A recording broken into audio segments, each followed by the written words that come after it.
طلاق صرف 2 بار ہے، یعنی جب 2 دفعہ طلاق دے دی جائے تو پھر عورتوں کو یا تو بطریق شائستہ نکاح میں رہنے دینا یا بھلائی کے ساتھ چھوڑ دینا، اور یہ جائز نہیں کہ جو مہر تم ان کو دے چکے ہو اس میں سے کچھ واپس لے لو۔ ہاں، اگر زن و شوہر کو خوف ہو کہ وہ خدا کی حدوں کو قائم نہیں رکھ سکیں گے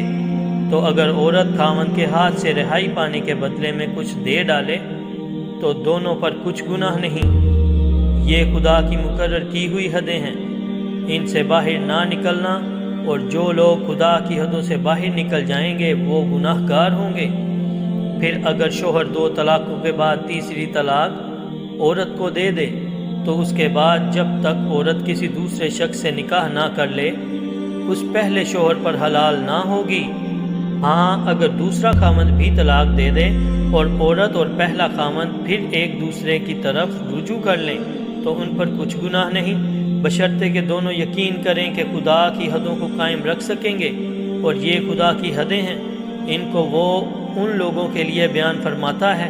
جو دانش رکھتے ہیں۔ اور جب تم عورتوں کو 2 دفعہ طلاق دے چکو اور ان کی عدت پوری ہو جائے تو انہیں یا تو حسن سلوک سے نکاح میں رہنے دو یا بطریق شائستہ رخصت کر دو، اور اس نیت سے ان کو نکاح میں نہ رہنے دینا چاہیے کہ انہیں تکلیف دو اور ان پر زیادتی کرو، اور جو ایسا کرے گا وہ اپنا ہی نقصان کرے گا،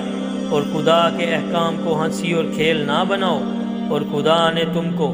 جو نعمتیں بخشی ہیں اور تم پر جو کتاب اور دانائی کی باتیں نازل کی ہیں